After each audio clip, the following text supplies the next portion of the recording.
Hey, it's Ron McLean. Welcome to Hockey Talk on the Rock. With Laura and Keith. It's interesting. So let's back up a second. He played absolutely out of his mind. It made no sense to me. And now, here are your hosts.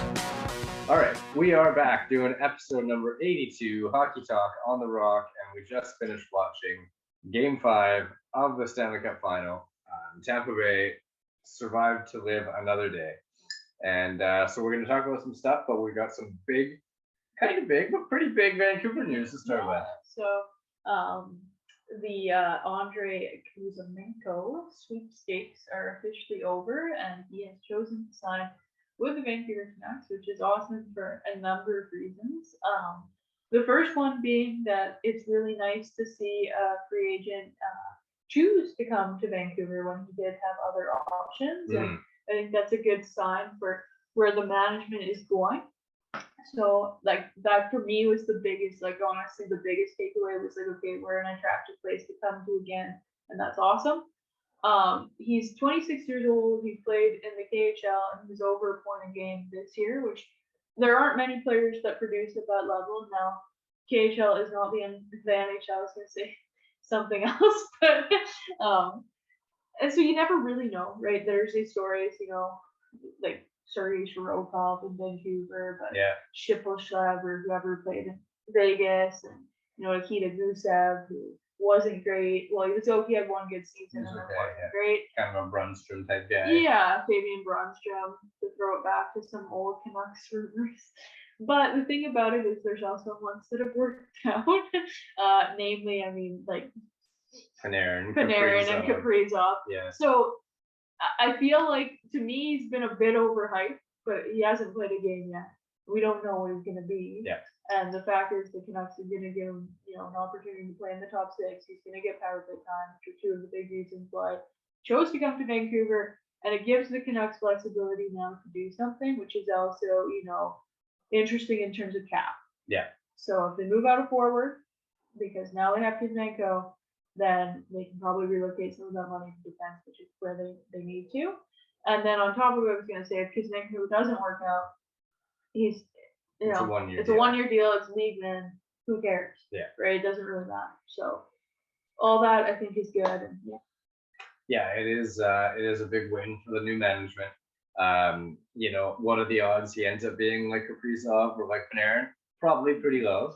But I feel like with his resume, the odds are a lot lower that he ends up being like a Shirokov or a Brunstrom type. So probably somewhere in the middle, but hopefully on that higher end. Yeah. Can only hope. And do you feel like with that signing that they're going to wait and see what they've got with him before they decide to move somebody, or think they're going to just gamble and move somebody this offseason? I think someone's getting moved this offseason no matter what. And I think they were going to do that even if they didn't sign Kuzmenko. So the fact they have a little bit of insurance is good. And I mean, it's also nice for Podkolzin, which I'll get to kind of in a second, but like, because now he's going to first of all have someone to talk to on the team, which is awesome for him. Yeah. But I think if Podkolzin also takes a step forward next, like kind of two almost wild cards right now. You have Podkolzin and you have Kuzmenko. Yeah. So I think that they'll be willing to move someone, and even if like it might be Tanner Pearson, right? Like it might not be the big names that we're thinking of, but someone's getting moved for sure. Who's a forward for the Canucks? So. Yeah. Right now, I'd put my money on Tanner Pearson most likely, but I mean, the more I think about it, and like the big three, and by the big three, I mean, you know, Garland, Besser, Miller. Yeah. Like I like the age and the cost control with Garland a lot. Yeah. And I like the age with Besser. Yeah. We don't know the money yet. Yeah. And then it comes to Miller, and he's the best of those three. Oh yeah, by far. But he's the oldest, and he's gonna be the highest paid by far. So it feels like, I don't know. You know, I don't want to see him go, and I don't see him taking a 4 or 5 year deal to stay in Vancouver. Yeah. So it just might be one of those unfortunate things. But if Kuzmenko turns out to be a half decent player, like. Do you think there's any chance they keep Miller and through to the trade deadline this year? Yeah, I mean, I would put that at like 25%. Yeah. Probably higher than what most people would. Yeah. But yeah, I don't know if they move out Pearson and they are able to get a D-man they're happy with for a reasonable price. They don't have to move any more money, Yeah. and they get Besser signing for a reasonable price, Yeah. which is the problem, right? Yeah. Yeah, it's funny because you're wearing your Flyers jersey, which I know why, but there's also been a lot of like the Miller rumors this week were like heavily focused on the Flyers because of their coaching change, and it was like, well, wouldn't Miller be like the first of all like a perfect Flyer, but then also like a perfect Tortorella player, and the one like people are saying like Provorov for Miller and stuff like that, which I don't know. Anyway, that would be Provorov plus. oh yeah, yeah, for sure. But there's interesting possibilities, and I think they made the right call for sure for waiting until the offseason to entertain any offer. Yeah. Because there's going to be a lot more teams, lining up. Yeah, I mean, in this window between now and free agency. So Yeah. when free agency kicks off, a lot of money gets spent. Yeah. So it makes it tougher. And I mean, there are players where the Kadri, to me, like Kadri and Miller are similar in ways. But Kadri's older, which is weird because I feel like Miller's older. But maybe it's just the way that we talk about him in the market. Yeah. But they play a similar style in a lot of ways. And they both had career years this year. And so that one will be interesting to watch. But maybe then again, if you waited until after free agency, whoever didn't get Kadri would pay more. Get Miller. Right. So I don't know. Anyway, yeah, I think that's it for the Canucks talk for now. More or less Yeah. exciting Kuzmenko. Yeah. And I mean, I was genuinely shocked that he did pick the Canucks. I kind of too. was staying out of it. I was like, oh, he's probably not going to. And then, wow, so it's awesome. yeah, it is awesome. And suck on that. Sorry. Totally. No. It's one of those things that you feel like that there's been so many years of like that type of disappointment here. That you're like, yeah, it's just another one of those. They're going to wine and dine him. He'll pick somewhere else. Yeah. It did. So it's cool. Segueing into small news, I guess. One would be Bergeron. Yeah. Not signing officially, but confirming he's going to do a 1-year deal to stay in Boston. Yeah.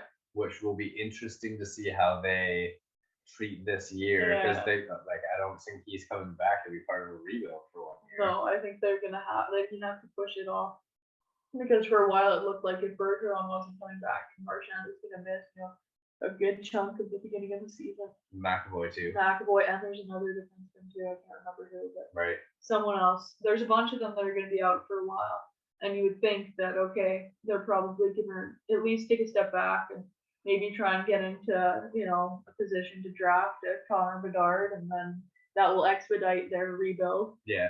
But Bergeron's not going to want to be a part of that. No. So I think they're going to have to keep the same attitude that they've had going forward, but I still don't know how good that team's going to be. But they are a team too that could look at adding like a big name in the offseason to spruce it up a little bit. For sure. Yeah. Hopping back, but segueing to the next team. Yes. Hopping back to Vancouver quickly for a former Florida executive becoming what is he, a secret advisor to the GM or whatever, Dale Talon. Former first round pick by the Canucks. That's right. Yeah. First ever draft pick by the Canucks. Yeah. So yeah, he's coming in as like pro scout / advisor. Which is pretty cool. Sure. Yeah. Yeah, I don't hate it. Yeah. And then so where he came from, he was off for a little while, but he was in Florida previously, I believe. Yes. And in so Florida for a long time. Probably the most unexpected news of the week, I guess, would be Paul Maurice. Yeah. Getting the coaching gig there, and Burnett having the option to stay on as assistant or talk to other teams. Saying I totally called that Burnett was not going to be the head coach for the Panthers. I did not expect it to be Paul Maurice. No, I liked your prediction that Quimbo would put in all the time at those courses and then bring him back. Yeah. I liked that call, but yeah, Maurice, interesting. He was burnt out in Winnipeg and it was cold and mosquito-y and sucked. Yeah. Now he's going to go. He's got a good team too. Yeah. Coach a good team, and is he going to be the guy that puts them over the top? Like Burnett was clearly out coached against Tampa. Oh yeah. So they obviously wanted to address that. Is Maurice the guy? I don't know. He made it to the finals with Carolina. Yeah. He made it to the Western Conference Finals more recently with Winnipeg. So he kind of win in the playoffs. Yeah. With okay teams. He's got a good reputation as a coach. And I think that it was the right call to bring in someone like that to Florida. I think that they needed someone kind of more established, as you said, because again, it was obvious that Burnett was in over his head come playoff time. Like even that Washington series, I didn't think looked great on him. No. And yeah, I like it for both parties. Yeah, I like home race, so we'll see how that goes. And that will lead a nice little segue over to Winnipeg, his former team, and how they found out. I think that was today. Yeah. That Barry Trotz is going to step away from coaching for a year. A year. I still say he ends up in Nashville as some sort of like either management or something he wants, but I think he's gonna end up back there. Okay. Yeah. So Winnipeg had offered him a lot of money, and it sounds like banked hard on him choosing them. Yeah. So now A they're lot kind of of back beer to and the a lot drawing of board. Donuts or something, like everyone was offering free stuff. Yeah. So back to the drawing board for Winnipeg. They still don't have a coach. So They who's remain. gonna end up in Winnipeg? Yeah, I don't know. I mean, there's still some names out there. Like for some reason, because Talkett was associated with that old franchise when they went to Arizona, I could see Talkett. Yeah. That's kind of my gut. I don't know. I'd have to put more thought into it. Claude Julien. Yeah, I don't know. For some reason, I just don't buy it. Yeah. I feel like Talkett. I wouldn't want to bet there. Chicago, another coaching team. Luke Richardson. Sounds like, I don't know if they made it officially Yeah. official, but Luke Richardson goes from assistant coach in Montreal. And good for him. And I looked at his resume, and Yeah. it was pretty impressive. Yeah. Like, And I thought last year, like during the playoffs when he was coaching, he actually did like a better job than Bouchard. yeah. So I it's been a while as an assistant for him. Good for him. I still hate to call him a Yeah. So what would they say? He has like 8 years of being an NHL assistant coach as well as 4 years as an AHL head coach. Yeah. So not inexperienced totally, but good for Chicago for getting a new voice in the room, I guess, and not picking one of the old, The old boys. Yeah. Yeah. So Chicago fills their spot. Detroit's still open. Yeah. Well, I think we both still agree they're waiting on Derek Lavon Yeah. in Tampa Bay. So we talked about Bruce Cassidy being in Vegas. We nailed that. Yes. The reason I'm wearing my Flyers Yeah. jersey is because it did get made official the day after we talked last time, even though we kind of knew Yeah. Tortorella was going to Philly. The more time I've had to marinate on it, the more I feel okay with it. I think it's going to be good in Philly. Me too. You look at his 4 jobs he's had in the NHL, and he was like good coach at 3 of them. Good for being a hard coach, but like setting a good tone and setting that culture and developing an identity. He was really good in New York and Columbus for what he had, Tampa Bay, but like he's talked about in Vancouver that he wasn't over being fired from New York, and he jumped back in too soon. And this time he took some time off after Columbus and was the analyst for a while and blah blah blah. So he's had some time. He's probably in the right headspace. He sounds pretty committed and happy to be going to Philly. He feels like he's like almost the personification of Philly. Yeah. Like if you were gonna draw a Philly head coach, it would be Tortorella. Yeah. So it could work out. So I think he's going to be good there, and I think they're going to be aggressive. Obviously, Tortorella again is not the coach that you bring in for a rebuild. Yeah. So they're going to be aggressive in making that team better. However they do that will be interesting to watch. But I think he's good at getting the most out of people. Yeah. So I think he'll be good, and I think honestly, this is my first hot take of the offseason. I think he's going to be really good for Carter Hart. Hopefully. Because he's also had really good goalies. Yeah. And I still think that he was too good of a player in his first year in the league to be as bad as he's been for the last 2. Yeah. And I think maybe he'll help turn it around. I hope so, because defensively they've been terrible. Yeah. And Tortorella has become pretty good at, like you say, embracing having a good goalie. Yeah. So yeah, the coaching stuff, since we did our coaching carousel, has started to really happen quickly. Peter DeBoer officially got hired in Dallas, and I think we both talked about how it felt like that was happening. It was talked about pretty heavily right away. He's got a history of Joe Pavelski, so that's I don't know. what everyone's talking it about. seems like he's the guy to come into its aging team who can probably get the best out of them. He did a good job in Vegas, and they're an older team. Yeah. We'll see.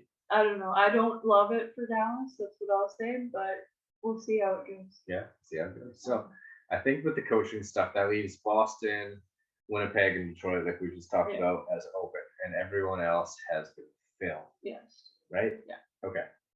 Claude Julien back to Boston. No, I don't I think don't so. see it I either. don't see that either. No.